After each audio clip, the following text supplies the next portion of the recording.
Hi, Samuel Prather here, founder of Go Music and Reason user since 2013. Today I'm going to talk about Reason's new Processed Pianos rack extension. Now, I've taken my time going over this because I've been a long-time user of the original Reason pianos refill, but this is a little bit different. I'm not a paid endorser for Reason, but they did send it to me for free, and I won't lie, if they send me some tickets to the NAMM show, I won't say no. But I do want to give at least my best overview from what I've seen in the past couple days of using it. So firstly, I want to talk about why you might want to use a digital piano instead of a real one.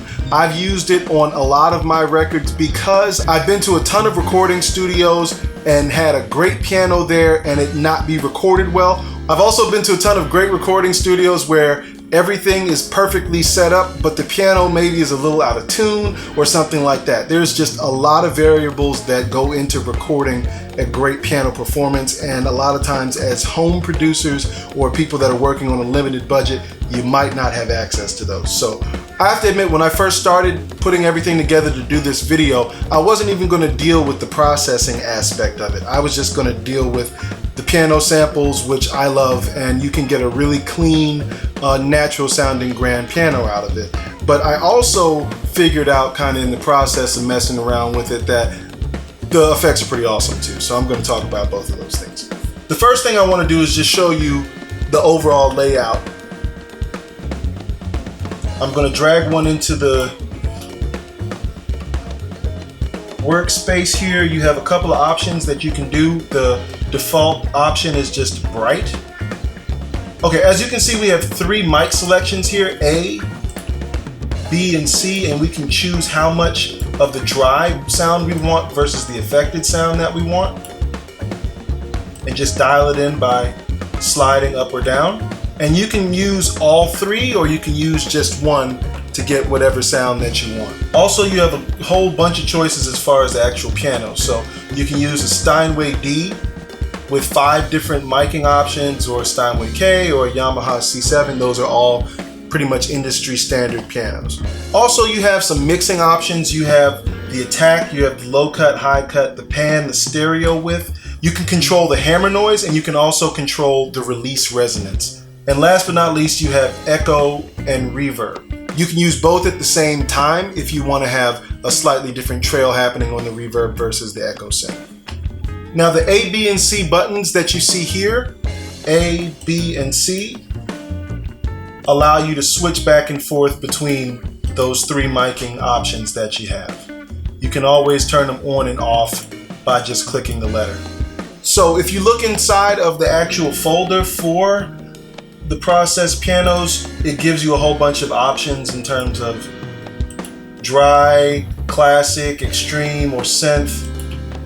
And being a jazz guy, the first kind of sound that I would want is probably this clear. It's a very realistic sounding piano, but it's definitely very flexible as well. I don't want anybody out there to say, oh, he has a master's degree in jazz performance, I'll never sound like that. No, I'm just taking that out of my hands altogether. This is just a player set up to play 2 chords. All right. And this is what it sounds like by itself.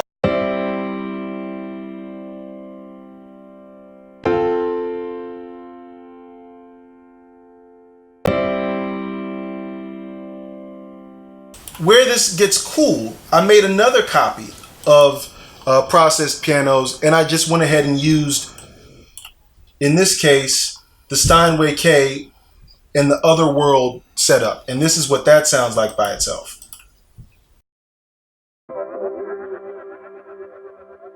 Very different.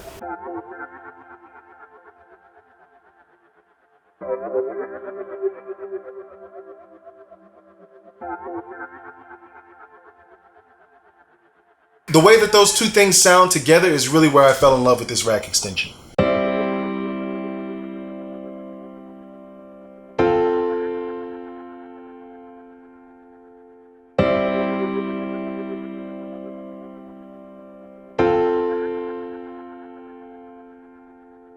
Also, I went ahead and I made yet another instance of processed pianos, and this time I used the Dark Warburg preset, which is supposed to function as a bass. This is what this sounds like.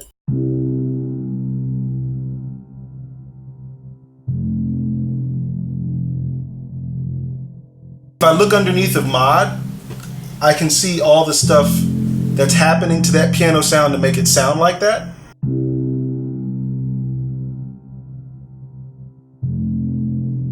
But we're definitely in a creative space where we can get into some different stuff happening. So I used a Europa, a Thor, a Humana vocal ensemble. I just used a couple other things to add some more texture around it, but this is what we have.